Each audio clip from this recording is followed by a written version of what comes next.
I was born in Guinea, in a town of Kankan. Spent my first few years in Guinea, then I moved to Sierra Leone in 1980 to go live with my auntie.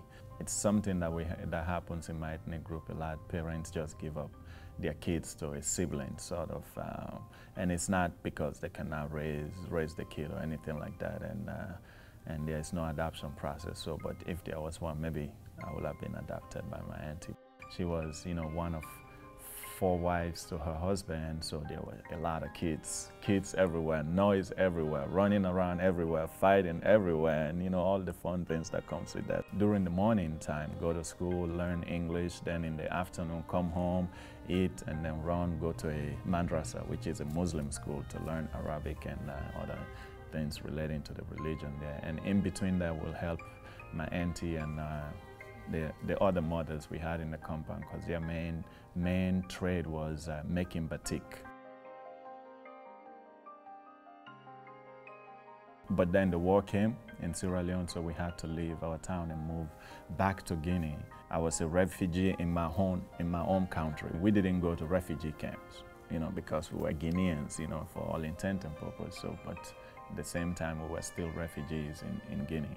And my uncle, who was a professor at the University of Illinois in Chicago, happened to be there for a visit and kind of saw the predicament that I was in, the fact that, I'd spent 10 years going to an English school in Sierra Leone. Now I was in Guinea, where the official language is in French. And unfortunately, ESL programs are not all that developed in those parts of the world. So it was either you go back to first grade and start all over again, and that was just not going to happen. So he took mercy on me and decided that he would bring me to the United States to continue my education. When my American thing started, I moved to Conakry, which is the capital city of Guinea. The few months I spent in Conakry, I learned a lot about America, and I started, can't wait to see this fantastic place called America, and that everybody was envying me.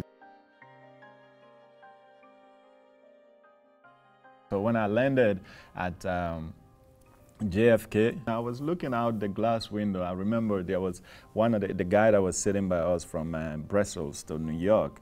He was I just saw him walking out with his handbag, just dragging it, and he just looked so impossibly foreign to me, seeing all this big building, the street is almost deserted, then it's like a parking lot with nothing, like sea of cars. I'm like, this must be a car where they make the car. For some reason, I thought the houses should be flying. This place got to be so unlike where I'm coming from that it's kind of disappoint me that the houses are sitting on the ground just like back home. And I remember when we went to the high school, I could hear the teacher talking in the classroom, and the bell rang, and the teacher was basically talking, and the students were already getting out. Where to a point the teacher is yelling, her voice is trailing behind them. And that just blew my mind, because that will never occur to me where I'm coming. Teacher is talking and I don't care what kind of bell rings, you don't just get up and leave until that teacher tells you it's time to go, In Sierra Leone, there's this language we speak called Creole, which is the sort of the lingua franca of the country. Coming here, I still remember Maninka, which is my native language. I speak that, but Creole kind of went by the wayside, so I still regret that, especially when I'm among Sierra Leoneans. I almost feel embarrassed to say I'm Sierra Leonean, because I know ultimately they'll speak Creole to me, and unfortunately I'll have to reply back in English. I always feel like I'm less. I'm a father of 3, and they keep me very busy running around. I tell them either I'm getting slower or they're getting faster, because every day I find out I cannot keep up with them as I used to the day before. So what I do is I'm a spoken word poet. So I try to write and share those stories with the world about people like me, how we live in America, how we encounter America, our sentiments about America, our sentiments about our homes.